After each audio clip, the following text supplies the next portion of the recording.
Bonsoir à tous, bienvenue dans votre journal. À la une ce soir, accusé d'homicide volontaire, il plaide le crime passionnel. Jean-Claude Riant, l'homme qui a sauvagement assassiné sa compagne de 26 coups de couteau, comparé devant la cour d'assises d'Indre-et-Loire. Nous irons rejoindre Angélique Mangon en direct du palais de justice. Jean Germain ou Serge Babary, qui sera élu maire dimanche à l'issue du second tour? L'abstention, les voix du Front National, la démobilisation de l'électorat traditionnel de gauche, autant de facteurs qui peuvent donner lieu dimanche soir à plusieurs scénarios. Chinon, Ballon-Miré ou encore Tours basculeront-elles à droite dimanche? Le premier tour a souvent fait démentir les pronostics. Nous verrons quels sont les enjeux du second tour en Indre-et-Loire. Bonsoir à tous. Il plaide le crime passionnel. Accusé d'avoir tué sa compagne de 26 coups de couteau, Jean-Claude Riant comparé depuis hier devant la cour d'assises d'Indre-et-Loire pour homicide volontaire. Les faits se sont produits à Bléré en février 2012. Réquisitoire et plaidoirie se sont succédés. Les jurés se sont retirés vers 15h20. Angélique Mangon, bonsoir. Vous êtes en direct du palais de justice. Le verdict vient de tomber. Oui, exactement, Sabrina. Nous avons eu le verdict ici à la cour d'assises il y a 10 minutes à peine et 16 ans de réclusion ont été prononcés à l'encontre de monsieur Jean-Claude Riant, accusé d'avoir tué à 26 coups de couteau sa compagne Ginette Guichard en 2012. Je me trouve avec son avocat, maître Yamba, et cette peine de 16 ans est inférieure à celle que l'avocat général avait requise, qui était 20 ans. Alors, maître Yamba, quelle est votre réaction après cette peine qui vient d'être prononcée? Il s'agit d'une décision très satisfaisante. L'avocat général ayant requis 20 ans, la cour d'assises d'Indre-et-Loire a prononcé une peine de 16 ans. C'est une très très bonne décision. Avec M. Riant, je pense que nous ne ferons pas appel, dans la mesure, effectivement, ce que nous demandions à la cour d'assises, nous l'avons obtenu, savoir un message, permettre à ce vieil homme de pouvoir espérer sortir de détention avant sa mort. Au bout de 16 ans, avec des remises de peine, nous espérons que dans quelques années, il pourra sortir et pouvoir vivre libre pour le restant de sa vie. Merci, merci. Voilà donc pour cette réaction juste après l'annonce du verdict. Et pendant les débats, monsieur Riant a répété avoir regretté d'avoir commis ce geste. Il a dit: c'est la pire chose que j'ai fait de toute ma vie. Voilà ce qu'on pouvait dire ce soir après ce verdict ici à la cour d'appel, à la cour d'assises d'Indre-et-Loire. Merci Angélique, vous étiez en direct du palais de justice. La 10 coupée à la circulation, un accident matériel entre deux poids lourds a entraîné un ralentissement de 3 km cet après-midi. L'accident s'est produit à hauteur d'Azouer en Touraine, dans le sens Paris-Province. Les véhicules ont été déviés par la route départementale 910. Dans 2 jours, l'épreuve du second tour pour Jean Germain. Le maire sortant tenait hier son ultime meeting de campagne devant plus de 500 personnes à l'hôtel de ville. Jean Germain qui s'est montré plus offensif hier soir, en qualifiant notamment la droite de passéiste, rétrograde et partisane. Romain Delville. Un meeting d'entre-deux tours pour la liste menée par Jean Germain et une salle des fêtes de l'hôtel de ville quasiment pleine pour l'occasion.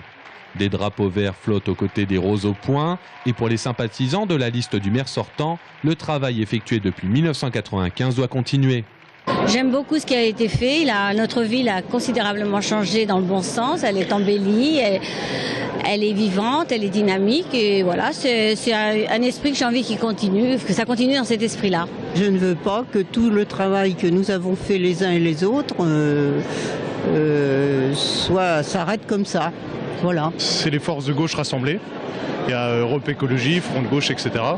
Et je pense qu'au regard du travail de Jean Germain, etc. à Tours, je pense que c'est une bonne chose et qu'il faut que ça continue. Et du coup, je pense que les Tourangeaux vont se rendre compte de ça.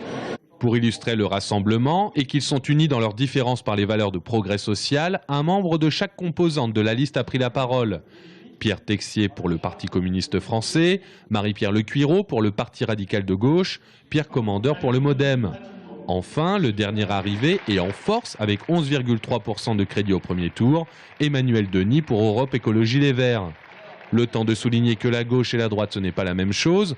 Eux défendent une cantine bio abordable pour tous les élèves et craignent que la droite veuille niveler la qualité des repas selon le prix payé par les familles. Pierre Texier a défendu les services municipaux et prédit leur privatisation si la droite passe. L'adjoint a en outre stigmatisé le contrôle des parents qui figure sur le programme de la liste Babary. Serge Babary, il en fut également question dans le discours de Jean Germain. En 1995, Jean Germain avait fait campagne sur la dette abyssale de la ville. Et qui était l'adjoint à l'économie de Jean Royer, son adversaire UMP-IDI actuel? La dette, en 89, 156 millions d'euros. En 95, 284 millions d'euros. Ah ben dites donc, c'est une super gestion. Hein? Rappel des réalisations depuis 19 ans, une dette qui diminue, un chômage en deçà des statistiques nationales, le plus faible de la région centre. Enfin, cet appel au Tourangeau comme un cri du cœur.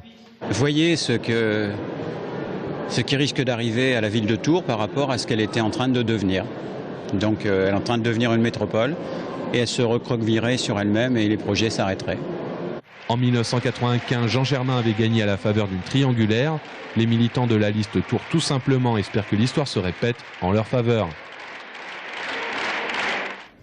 Et j'ajoute que Serge Babary tenait également son dernier meeting de campagne saldé à la Tour. Près de 500 personnes, là aussi, avaient répondu présentes. Le match Jean Germain-Serge Babary s'annonce donc très serré. Dimanche, un scrutin à plusieurs inconnus, l'abstention, les voix du Front National ou encore la démobilisation de l'électorat traditionnel de gauche. Autant de facteurs qui peuvent donner lieu dimanche soir à plusieurs scénarios. Florent Carrière. Impensable il y a encore quelques jours pour la plupart des analystes. Et pourtant, c'est bien un scrutin aux résultats indécis qui s'annonce dimanche à Tours. Car il y a plusieurs inconnus. D'abord, la question du report des voix. Pas sûr que les électeurs des Verts et de la gauche radicale se reportent totalement sur la liste d'un Jean Germain, sérieusement en retard sur son concurrent Serge Babary à l'issue du premier tour. Il y a beaucoup de gens qui focalisent sur la personnalité de Jean Germain, qui pourraient voter à gauche, mais qui se disent Jean Germain, ça fait déjà 3 mandats. Il y a eu les affaires que tout le monde connaît, l'affaire des mariages chinois. Il y a eu toutes ces choses-là qui sont arrivées à la fin et qui ont beaucoup agacé une partie de la gauche, l'ouverture à l'UMP. On se dit, beaucoup à gauche se sont dit, Jean Germain se croit tout puissant, il dirige le département, il cumule tous les mandats. Et il faut bien admettre qu'aujourd'hui, il se rend compte, Jean Germain, que les gens ne suivent plus. Le candidat UMP-UDI, de son côté, ne semble pas bénéficier de grands reports de voix, mais il a pour lui la dynamique. Problème, le FN est présent au second tour, et c'est peut-être grâce à lui que Jean Germain pourrait être réélu. Ils ont peut-être voté contre Jean Germain, ou est-ce qu'ils ont voté contre les partis traditionnels, l'UMP, l'UMPS, comme ils dénoncent? C'est là aussi tout l'enjeu de ce deuxième tour à Tours. Évidemment, l'électorat FN va jouer les arbitres pour ce deuxième tour. Des électeurs qui sont malgré tout, pour certains, tentés d'aller vers la candidature de Serge Babary. Moi, je tape sur 4-5 points qui vont se reporter sur Serge Babary. Enfin, dernière grande inconnue, la participation. Chaque camp souhaite mobiliser les abstentionnistes, pratiquement 47% des électeurs au premier tour. Il va sans doute y avoir une mobilisation peut-être imprévue à droite, des gens qui se disaient Jean Germain va repasser et qui se disent finalement la victoire est jouable. Là, l'enjeu est important pour la gauche, c'est sortir des cages d'escalier, eh bien, l'ensemble des électeurs qui n'ont pas voulu se déplacer pour ce premier tour.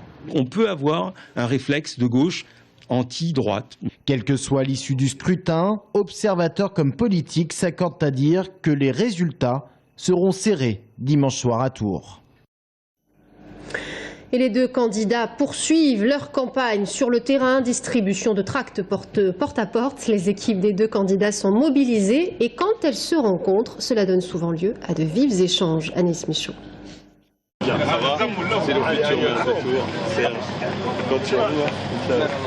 Le camp Babary était au marché Saint-Paul ce matin, à l'écoute et incisif. On lui a sucré des aides. Ah bon? Elle a une petite retraite. Oui, j'ai une petite retraite. Et depuis 2012, on lui a sucré son aide. Depuis 2012, on vous enlève 30 €. Je trouve ça lamentable. Vous en avez parlé au sénateur? Parce que c'est les lois, c'est lui qui les vote. Et le camp du sénateur-maire, justement, était là aussi. Cette campagne est une campagne électorale, c'est à nous de convaincre, on essaye de le faire dans le calme, la sérénité, mais en même temps la détermination. Et quand les deux camps se rencontrent, Il y a une campagne de dénigrement systématique de Jean Germain. C'est une façon de faire campagne, mais nous avons, je pense, essayé de présenter un projet au Tourangeau. Les mots les plus donc il n'y a pas de mots durs. Écoutez, tout à fait que vous n'avez pas critiqué, puisque je n'ai pas entendu une seule critique sur le bilan. Donc je pense que nous mettons des documents à disposition des gens. Effectivement, les gens ont le droit de se faire une opinion, c'est d'ailleurs la démocratie. Et c'est notre devoir de dénoncer un certain nombre de faussetés, de mensonges quelquefois qui sont dites. Gauche et droite sont sur le pied de guerre avec un même objectif.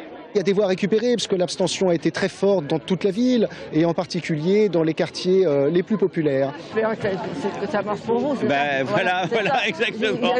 Il faut que les gens aillent voter pour ça. Après le marché, direction les immeubles pour faire du porte-à-porte. Sanitas pour le PS, Tonley pour l'UMP. Qu'est-ce qui vous fait que vous préférez M. Germain? Pas moi, il me plaît mieux. Alors lisez son programme, madame, lisez son programme. Lui, il a décidé d'être seulement maire. Il ne fera pas d'autres sénateurs ou je ne sais trop quoi. Vous savez que l'autre, Jean Germain, il cumule des mandats. Il en a plein. Lui, il fera que maire. Oui, mais c'est quand même mieux. Lui, je ne le connais pas déjà Oui. Et puis, je ne sais pas s'il va faire un bon boulot. On ne changera pas le monde pour ça. Oui, mais bon, on y contribue quand même. Oui, et les municipales, c'est le terrain, c'est là où on habite. Pas de marché ni de porte-à-porte pour Gilles Godefroy. Ses équipes se sont contentées de distribuer des tracts dans les boîtes aux lettres en début de matinée. Et justement, Tours, Chinon, Ballon-Miré basculeront-elles à droite dimanche? Le premier tour a souvent fait mentir les pronostics. Quels sont les enjeux du second tour en Indre-et-Loire? On voit tout cela avec Florent Carrière. S'il y a bien une ville qui laisse peu de doute quant à son basculement à droite, c'est la ville de Chinon. Avec 48% des voix au premier tour, Jean-Luc Dupont bénéficiait d'une large avance sur ses 3 concurrents. Dimanche, ils ne seront plus que 3 à se battre dans les urnes. La gauche est toujours divisée avec 2 candidats et le Parti socialiste semble s'être fait une raison. Chinon, c'est terminé pour la gauche, en tout cas pour ces élections ou pas? Malheureusement, je crois qu'on le savait depuis longtemps. Fondette, vous faites une croix? Oui aussi. Et Amboise, vous avez... Amboise, Christian Guyon va être élu. À Amboise, mais dans d'autres villes aussi. La gauche a été réélue et sera réélue dimanche. Confiant pour Amboise et un 13 sur Fondette. 4 candidats au premier tour, 2 à droite, 2 à gauche. Le grand favori est le jeune UMP Cédric Di Oliveira, 38% au premier tour. Jacques Gaillard, avec ses 18%, s'est rangé derrière lui. La droite devrait donc reprendre la ville et faire chuter un maire sortant arrivé bon dernier au premier tour. Interrogation sur Ballon-Miré pressenti pour repasser à droite. Pascal Boutseul, adjointe PS sortante et arrivé 2e au premier tour, a des soucis à se faire face au divers droite Alexandre Chasse. Quant à la liste apolitique de Didier Koning, elle se maintient. À Ballon-Miré, on va donc rejouer le premier tour. À suivre également dimanche, La Riche. Wilfried Schwartz a raté l'élection au premier tour de très peu, mais attention à une démobilisation de gauche au deuxième tour qui pourrait profiter à Nathalie Touret, seule autre concurrente dans ce deuxième round. Jouer les tours fera également l'objet de toutes les attentions avec un Front National qui a réalisé une poussée à 18% au premier tour. La Membrole sur Choisy a surveillé également car le PS a fusionné avec une liste apolitique arrivée juste derrière le maire sortant Jacques Merel. Sébastien Marais compte bien l'empêcher de faire un 6e mandat. Enfin, Preuilly-sur-Claise dans le sud Touraine. 1066 habitants et 4 listes en compétition. Là aussi, on rejoue le premier tour dans lequel le maire sortant UDI, Gilles Bertuccelli, est arrivé bien en tête au premier tour. Et ces enjeux, nous en parlerons également avec Hervé Novelli, le maire de Richelieu fraîchement réélu, notre invité de la rédaction ce soir. En Loir-et-Cher également, certaines communes sont à regarder de très près. À Vendôme, la fusion des listes de gauche, Catherine Lecarte, Frédéric Tricot suffira-t-elle à empêcher Pascal Brindot de prendre en charge les affaires de la commune? À Blois, Marc Grécourt, le maire sortant, sera-t-il réélu? Jacques Chauvin et Christelle Ferré se sont finalement rassemblés. Les électeurs du Front National joueront-ils le rôle d'arbitre? Réponse sur TV Tour Val-de-Loire dimanche soir pour notre soirée spéciale dès 19h45. À Bléré, finalement, les 6 nouveaux élus du premier tour qui ne l'avaient pas fait ont décidé de démissionner. Il n'y aura donc pas de conseil municipal ce soir. D'ailleurs, la ville de Bléré n'a plus de conseil municipal. Le préfet a maintenant 8 jours pour constituer la délégation spéciale qui administrera la ville jusqu'à l'organisation de nouvelles élections. Rappelons qu'au soir du premier tour, les électeurs de Bléré ont appris que tous les bulletins d'une des listes avaient été considérés comme nuls car ils ne mentionnaient pas la nationalité d'un candidat, ce qui avait entraîné entraîné la saisie de la justice administrative, puis la démission de la plupart des conseillers municipaux fraîchement élus. Et puis dimanche, à partir de 19h45, soirée spéciale municipale 2014, avec en plateau tout au long de la soirée tous les invités importants pour analyser et commenter ce scrutin. En plateau également, réaction des candidats élus et des candidats battus. Nous serons aussi en direct des villes où le scrutin s'annonce serré comme ballon miré. Nous irons aussi à Jouer-les-Tours, Vendôme et Blois. Et comme la semaine dernière, nous serons en direct de l'hôtel de ville de Tours pour suivre régulièrement le dépouillement et vous apporter le plus tôt possible les grandes tendances des résultats de ce deuxième tour des municipales. Soirée spéciale à vivre en direct sur TV Tours dimanche à partir de 19h45. Voilà, c'est la fin de ce journal. Merci à tous de nous avoir suivis. Dans un instant, l'invité de la rédaction, Hervé Novelli. À tout de suite.